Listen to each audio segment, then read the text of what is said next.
Hello,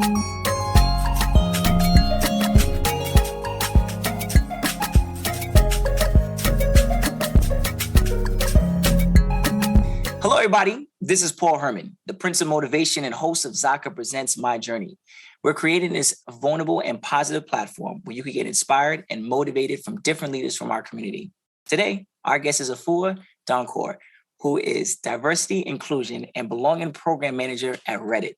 Afua, welcome to the show. Hey, Paul. Thank you. Thanks for having me. Yes. We're super excited to have you. I mean, it's always refreshing, to talk to somebody who is contributing and creating a company culture.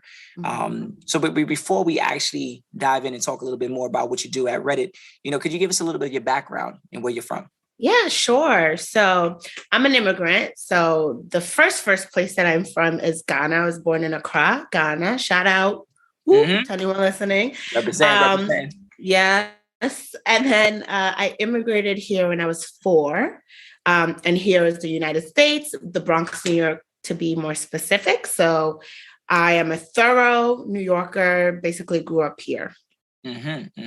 Now, coming from Ghana, I mean, I know the culture out there right now is very big on music and dance and stuff. Could you talk a little bit more about the culture of coming from Ghana? And then obviously, migrating to the Bronx, the South Bronx, which is a melting pot. I share a little bit from there. I'm from the Bronx myself, so all right. It's always good to have. I love it. DX.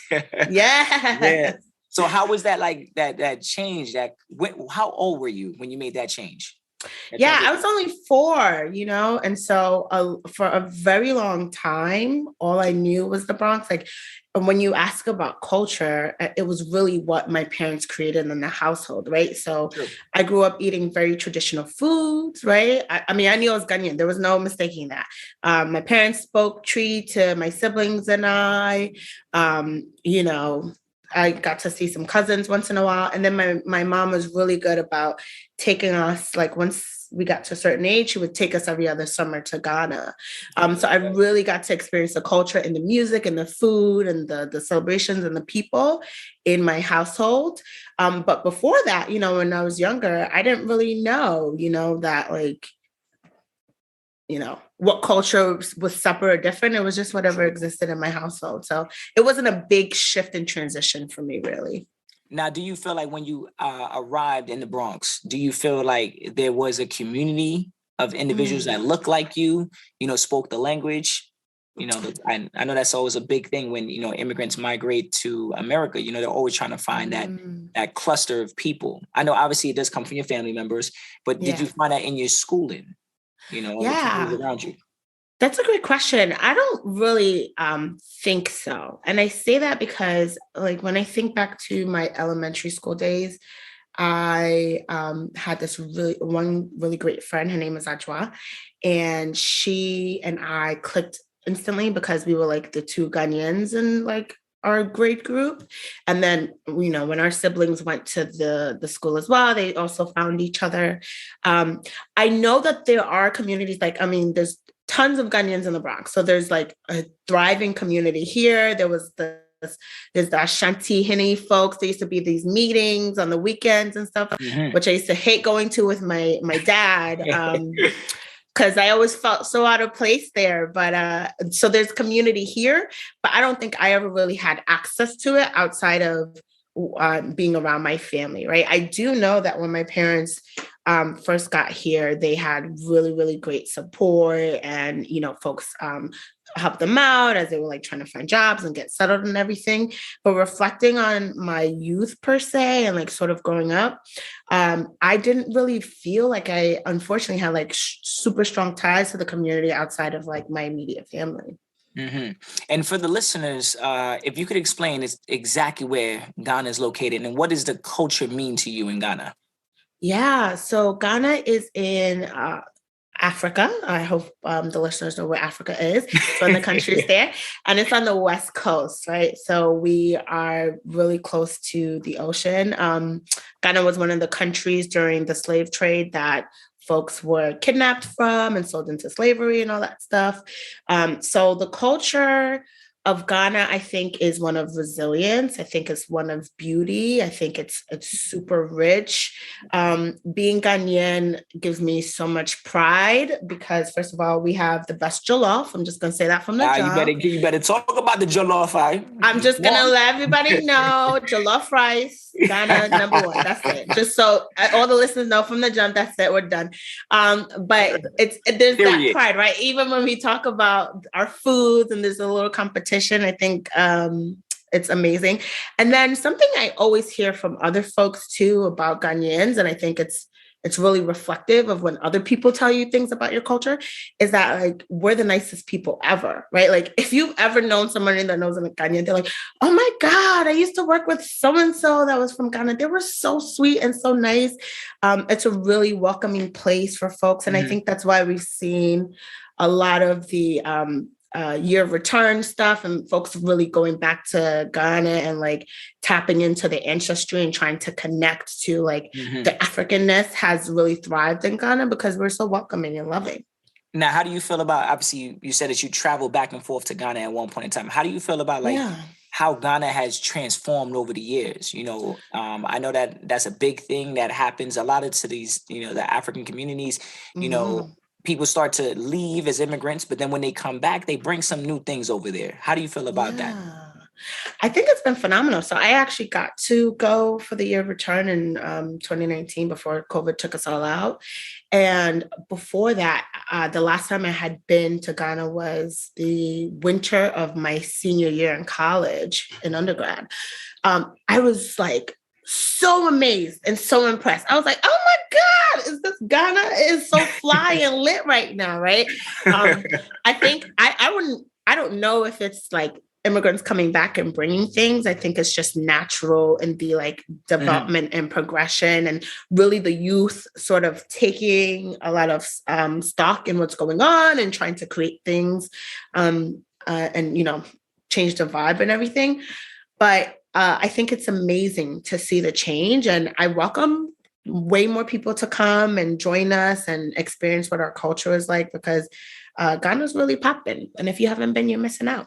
Look at that, always being kind. You can see, look at that, Yes. being kind. You just invited the whole listeners like out there. Like, look, guys, I want you to come on down. You know what I'm saying? It's expensive. It's not cheap. So save the coins up and then make your way to Ghana. Do you feel like the culture of where you grew up affected your educational background and also your career? Oh, without a doubt. So first of all, I mean, if you're Ghanaian or if you're mostly any other kind of African, you know that there's about like 4 jobs that you can be. It's like engineer, doctor, accountant, right? And lawyer. And so, and there's such a heavy focus on education as well. And so growing up, you know, those were my options and sort of started along that journey. Obviously, I'm not any of those jobs now. I think my parents have finally resolved that fact and they're okay with it. I don't know. They're just gonna have to be. But yeah, there's a huge influence on those sort of like big 4 job expectations and sort of like what you're supposed to do in terms of, you know.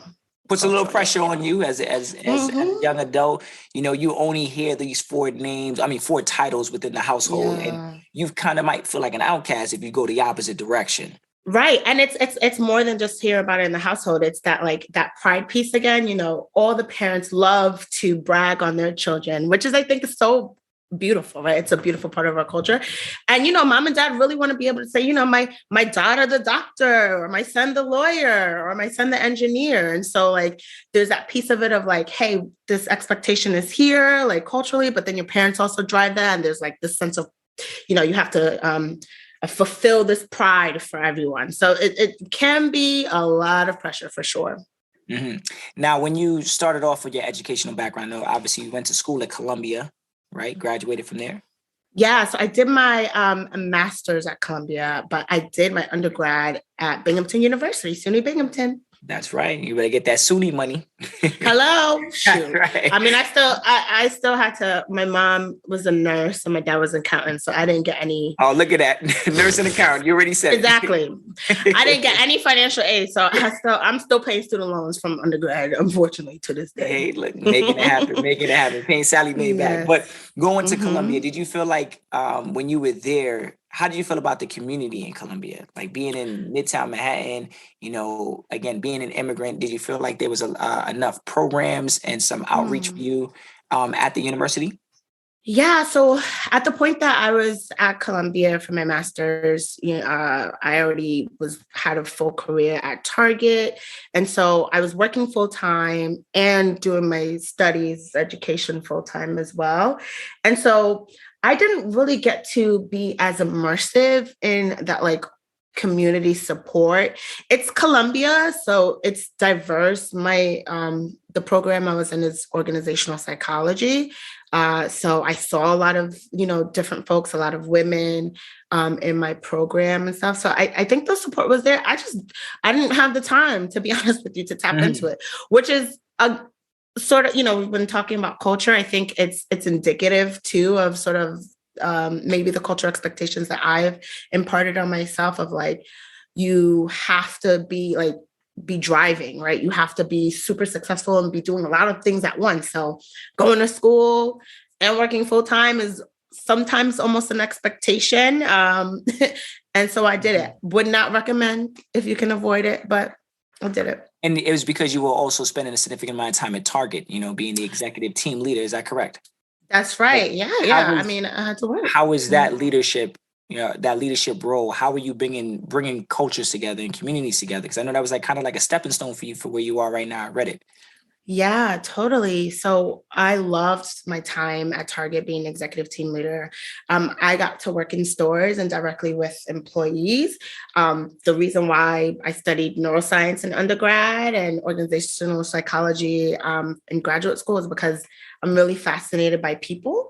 And so being able to directly work with folks and be supportive of them with their professional and personal challenges was super, super, super fulfilling for me. So being executive team leader at Target really did give me the foundations of first of all, helping me identify what skills that I was really, really good at innately. And that's what drove me to pursue and continue my education in organizational psychology. Because I was like, hey, this feels innately really easy to me, right? This makes sense. I want to sort of understand a little bit more about how to continue to apply this on a broader scale and what makes sense in different realms and companies. So yeah, it was really great. Wow. Well, congratulations on that stepping stone, obviously at Target. I know currently you're diversity, inclusion, and belonging program manager at Reddit. Could you just tell us a little bit more about Reddit for the people who are not familiar, and then also just tell us a little bit about what you do over there? Yeah. So no shade to anybody who doesn't know what Reddit is, but you need to get up on it. Reddit is basically a community of communities, right? And so if you are looking for information or you're looking for a community of people with like minds or sharing ideas, Reddit is a great place for you to sort of engage with. It will also warp a lot of your time. You'll just get into some of those threads and just get lost. So if you're going to just explore Reddit for the first time, make sure it's on a day when you don't have a lot planned, because you will get lost in all of it. But yeah, it's really great. It's like millions of people all around the world finding communities that are really important to them. And the uniqueness of Reddit is, our usernames create anonymity for folks, right? So it's not like some of the other social media platforms where like you can establish community. Like there isn't anything that anyone can say like, oh, look at this is Afua doing this thing, right? So it really creates this space of authenticity because you can really join and celebrate and build communities with folks without feeling that fear of like, who's gonna know that it's me and judge me and say whatever about me, Now, being at Reddit, I mean, obviously, do you feel like the transition from Target into Reddit, did you take some of those skills and apply it to Reddit? Mm-hmm. Yeah. So when I left Target, I was working in the HR space. And so my first role at Reddit was human resource business. Actually, I had 3 roles. Let me not even front. I was doing human resource business partner. I was also leading learning development. And then I was doing our diversity inclusion initiatives too. So a lot of the things, again, sort of like I said, that I felt like, hey, this makes sense innately. Like I got into HR because I liked the people aspect of Target, right? And then a lot of the skills that I built in HR at Target, I transferred over here to Reddit, along with, my educational scholastic learnings as well to help.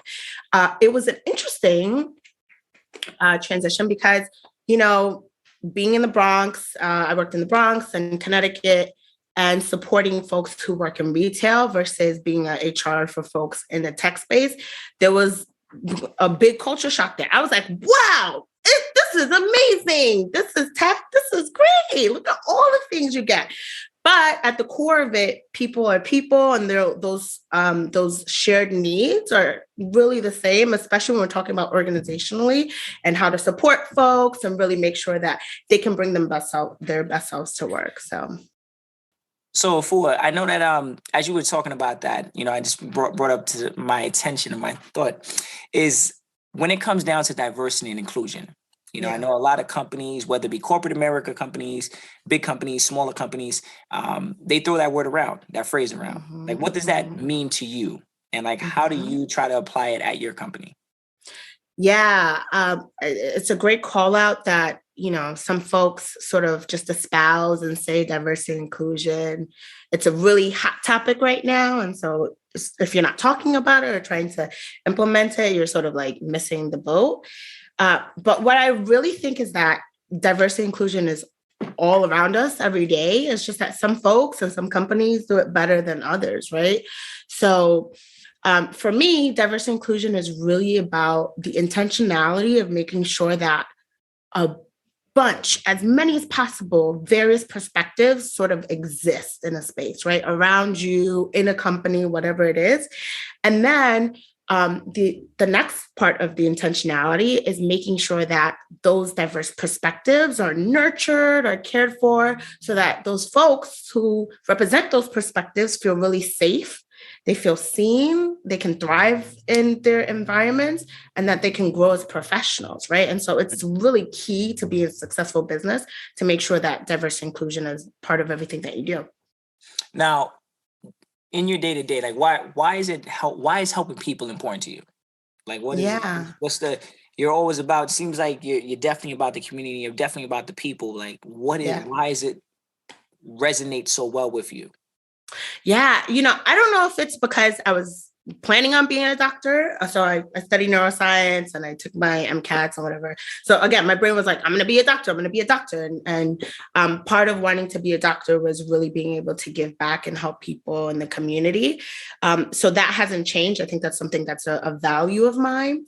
And so being able to support folks is key. Because first of all, I think we can make the world a better place.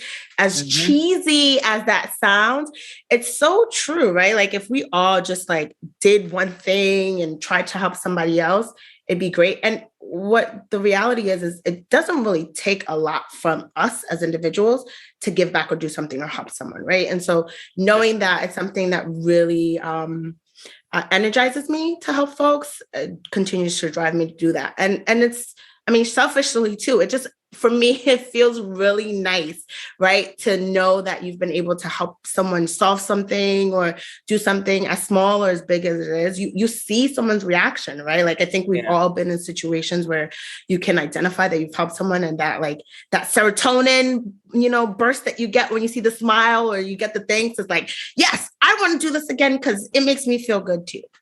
It's a drive. Do you feel like that comes from your culture as well too?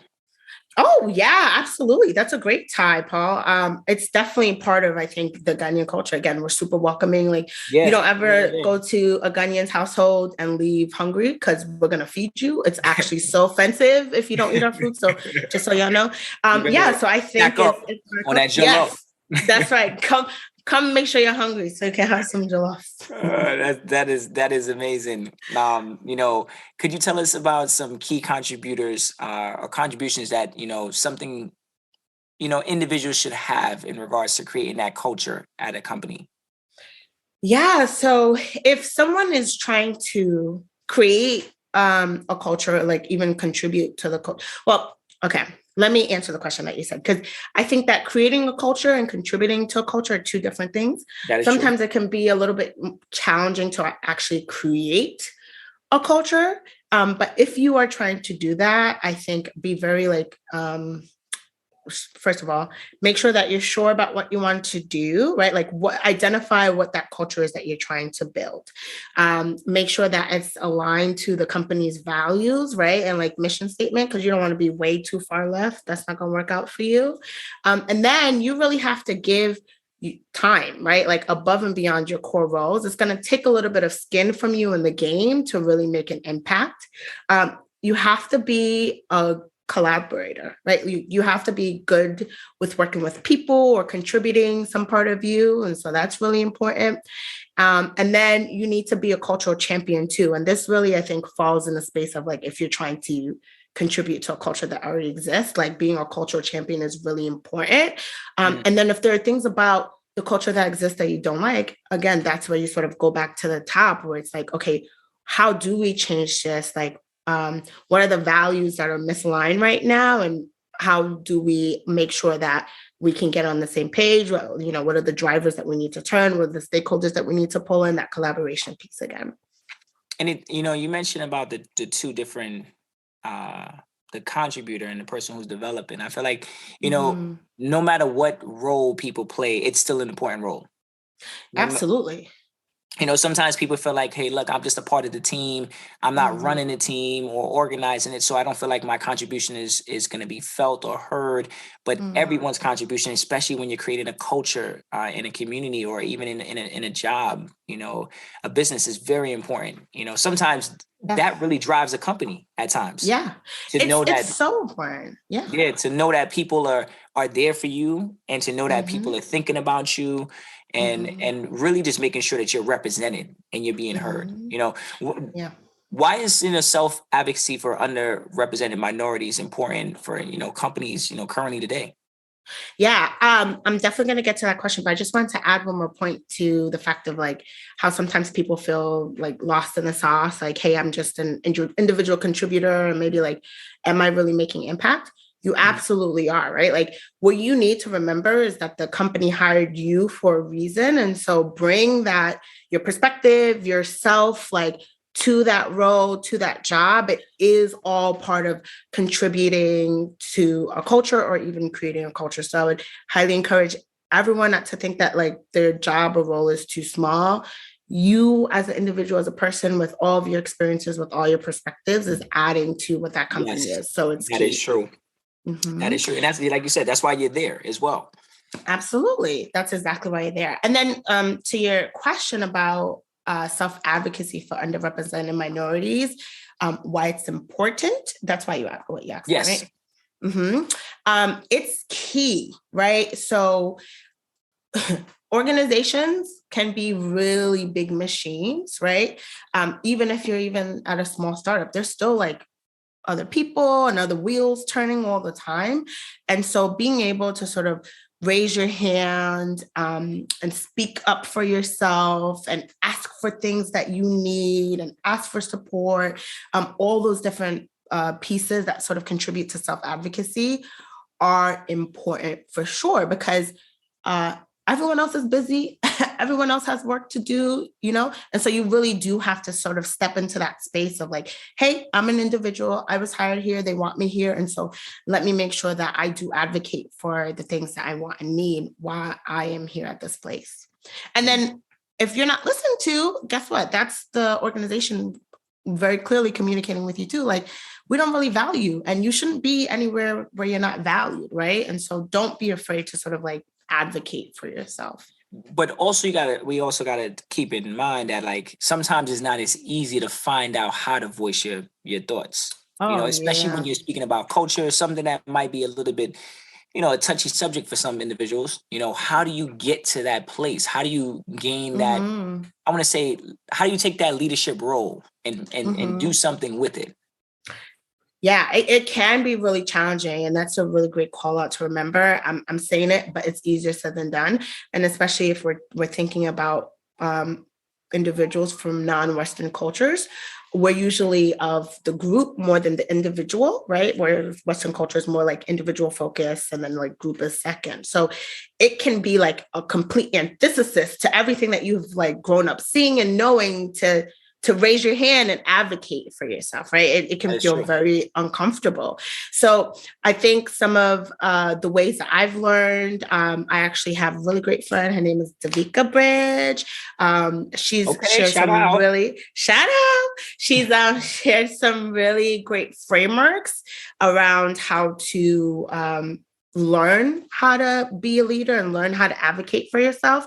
I would always say like start with, first of all, understanding your values, right? Sometimes we don't even realize that we're not like, we get caught up in our jobs. We need our jobs to make money, all the things.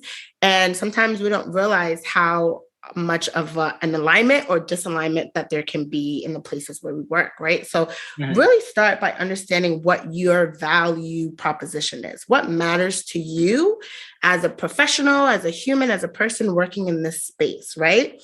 And then within your company, is there alignment, right? Like, do people value you as a Black woman? I'm a Black woman. I don't know. I shouldn't assume that anyone can know that because you're all listening. So hello, Black woman here. But in an organization, do they support Black women? Do they feel like, do you feel like your voice is heard? When you make contributions, are they taken seriously? Do you have opportunity to do things, right? Like, assess your values and then see what sort of alignment is there for in the organization that you work with. And then find some folks to put in your corners. I've heard this referred to as like shoot, I'm blanking on the thing, but like basically like a suite of advocates, right? Like I think the easiest one is like probably your direct manager and start having sort of conversations with them about like things that really matter to you, right? And if we're talking about leadership specifically, ask for more challenges if you feel like you're not being challenged enough, or suggest some things that maybe you can lead so that they can sort of see what all things you can do. And I'm glad that you're saying that right now, or how you said, like, go into your manager. Some people might not even know where to start or not feel comfortable, but just know that you could be heard. And it comes down to the individual, because, even as immigrants, coming in, sometimes like, a topic that is sometimes that we kind of shy away from is like our pay. Like, how do you get a raise?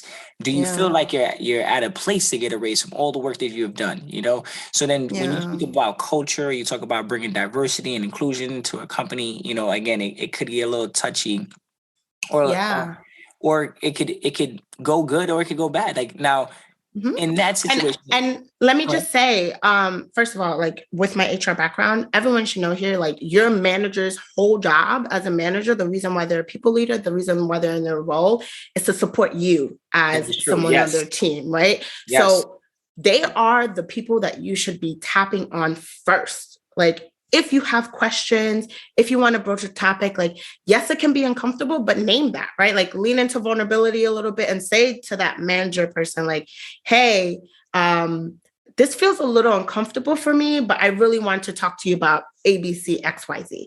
That's their job. That's their whole job, is to support you in those ways. So like, do it. Don't worry. Now, in your experience of just being in corporate America, have you ever encountered, something that was challenging, such as what we're talking about right now? And how did you, move past that or grow from it? Yeah. I've been really lucky at Reddit, where I am like super supported in a lot of the initiatives that I want to do. So I'm thinking a little bit back to Target, and even a role that I had like in between Target and Reddit. And I think, there are times in my career where I've like, there's been things that are in opposition of what I feel or don't really understand. I am one of those people though that like, I really don't care. Like, if I need to understand the whys of something, I will be annoying until I do so. I think that just comes from, again, culture, the resilience of my ancestors. Like, no, there's nothing wrong with me asking a question. And so I'm going to ask the questions because I need to understand, to best do my job, to figure out whatever I need to figure out. And so I'm just really persistent in that way. So in terms of like when those challenges come up for folks in trying to broach certain topics and like, and how I've navigated in the past, yeah, it does take some courage. Like, it might take a little bit of gritting your teeth and like pinching yourself to get through it. But there's always a reward at the end of it. Now, what about, so in that situation right there, as a leader and as a woman, what are some of the qualities that you have that have helped you out in your field? Yeah. Something that works really well for me, specifically, I speak for myself, is candor. As a leader, right, folks want to hear your opinion. And so it's really important, right, to make sure that you share that opinion. Again, that can be sometimes an antithesis of some of our like non-Western cultures, right? Like, sometimes we're, Ghanaians, it's like elders are at the top and like, there's this hierarchy of stuff. And so we're not taught to really share opinions and like speak freely as kids. I don't know how it turned out so different, maybe because I'm an Aries or because I grew up in the Bronx, who knows? But really sharing your mind and your thoughts is important. And I will stress again, there's a reason why you were hired into that role. Bring your perspectives and yourself into your jobs and your organizations, because people actually do want to hear it. I think another thing that's really important is resilience and also flexibility, right? So, there's a lot of times where you have to move really quick and change things on a flip of a dime. And you need to sort of like be resilient against those things, but then you also need to be flexible. So keep those things, top of mind. And then don't take things too personally unless they're personal, right? That's key. That's something that I try and practice every day because I get very emotionally tied to the work that I do. But most of the time it's not personal, right? Unless, there are some places where folks do personal attacks. In those cases, take it personal. But if it's not, try and let it roll down your back and keep it moving. Mm-hmm. No, that's a wise thing to say right there. Sometimes it's very hard for people to kind of move past certain things. But, if you're trying to climb that corporate ladder, you're being watched. Yes. You're really being watched. And whether it doesn't need necessarily because you're an immigrant or because you're a minority, in general, it's very hard, and like you said, you're trying to climb the ladder, right? And so at the top of the ladder, you have to set an example for others, right? And so just think about the behaviors of leaders that you see in front of you as well. And like, an organization is going to want you to set that example for people who will report into you as well, right? Who you will be their manager for. So just be mindful. Now, can you talk about self-acceptance and authenticity for like minorities in the corporate world, and why is that a challenge? Yeah, I think it really boils down to, again, like the challenge comes from just the disassociation of like what most minorities' culture is actually like, and then how you have to thrive in a corporate world, right? Like, there are some organizations that are like super like competitive, and like you really need to be a self-advocate. You really have to be super self-accepting. There's some places that are a little bit more chill, but it's always helpful for yourself to be self-accepting and self-advocating as well. But the reason why, that's why it's a challenge, but the reason why it's important, and we've, mentioned it a few times here, is there's only one of you. There's only one Afua, one Paul, right? Well, Paul Herman. There's a lot of Pauls. There's a lot of Afua. There's only one Afua Donkor. And we have lived experiences and we have perspectives that nobody else is going to have at all, right? And the way that we problem solve, the way that we innovate, the way that we work with others is so unique to just us as individuals. And so just like really owning and appreciating those qualities, those skills that you have, and then like, let your light shine in the spaces that you're in. That's it's very important. And when you're saying right there, like there is only one of us, right? So that one should say something. Yes. That one should speak up, and that one should hopefully create some change within that community or even in that culture. I know they need you to. And when you implement programs at your company, could you talk about some of the, a time when it was challenging to kind of implement a program in the company, if people didn't understand why that certain program was important? This is a tough question because, like I said, I work at Reddit, and it's a beautiful place where you make an innovative suggestion. My experience has been it's accepted, right? Like, so maybe I could say the challenge for me is always making sure that I'm aligning to the business goals and like the broader goals overall, because I'm a people person. And sometimes I get caught up in that people piece, and I'm driven by emotions, like first and foremost. And then I think reason and rationality come a quick second. And so those are the challenging pieces for me. But I've been so supported here in terms of like program implementation. Folks understand the whys and are brought in. It's just about how we execute so that we make sure that it's most impactful. So not a great answer for you, but I'm just really lucky where I work. But that just goes to show what's going on at Reddit, and listeners listening right now, whether you own your own business or you're a part of another company, make sure that that culture and that mindset and that mission is somewhat of like Reddit, where it is a focus, for everyone to appreciate and everyone to kind of like be a part of and everyone to contribute to. So that is something that, companies are constantly developing, and as new people come in and older people exit out, the culture is always changing. So it's a very hard thing to kind of do at times. My last question to you is this: what advice would you give to someone, like a kid or an adult, looking up to you and wants to contribute to like their company's culture? I hope y'all aren't tired of me saying this already, but just do it, right? Like, understand that you are one of you, that you have a diverse perspective, a diverse mindset, that other folks around you do not have, right? Be very thoughtful and intentional about how you're sharing that. Like, you don't want to embarrass yourself and make a fool, right? Like, sort of know what you're talking about. Make sure that it's aligned to your organization, but, speak up. And sort of to what you were just saying, Paul, like with folks exploring other companies and stuff, value alignment is key. Don't ever go work for a place just for a check.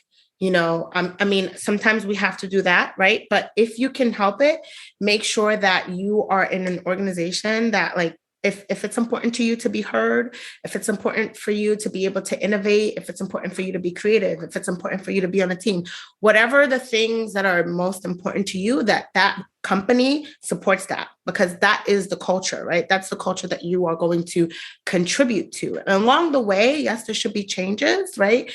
Because we're getting new perspectives and stuff, but there should be certain core values for you, right? Core values don't change. For you, your core values don't change. And for the organization, the core values shouldn't change. And there should really be an alignment there. So find alignment, and then like lean into the gifts and the person who you are, right? In those spaces and with those companies that you align to, and just show yourself off in your humble way, in your loud way, like contribute as much as you can, like contribute that perspective and that experience that only you can do for those folks. Like, do that. It's so valuable. As someone who works in the people and culture field, like, that is what we want from all of our employees all the time. Well said. Afua, thank you so much for just sharing your obviously your knowledge and also your passion for just helping and helping people understand how to make a difference in their companies and in their cultures, you know, where they are, whether it be in, like I said, in corporate America or in a smaller environment.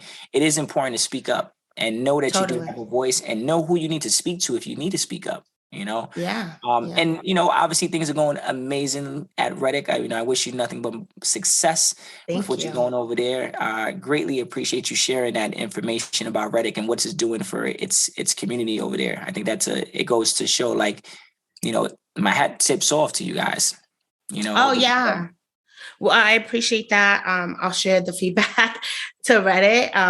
But again, it really just goes back to it's a value alignment for me, right? Like, these are all things that have been important to me, and along came Reddit, and I get to do what I really love every day, and so it's really awesome. And thank you again for having me and hosting this conversation with me, Paul. I hope that it's helpful and informative for the No, listeners. it It's was. It great. definitely was. Glad you found your a home to share your passion.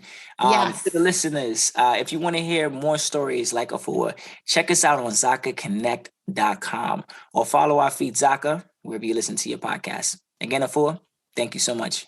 Thank you.